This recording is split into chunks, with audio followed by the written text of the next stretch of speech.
This is AUTEL EVO II Pro, and today I'll show how you can find and adjust the, EXPo tuning on this device.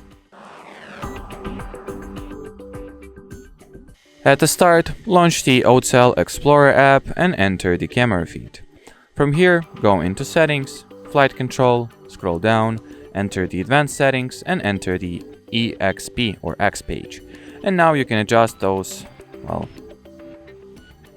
EXPo gains for throttle up, rotate right, forward, and right. And all those things here, as you please. Just by moving this graph or this chart. And as far as this video goes, that'll be it. So should you have any further questions, leave them in the comment section below. But as for now, thanks for watching and bye bye.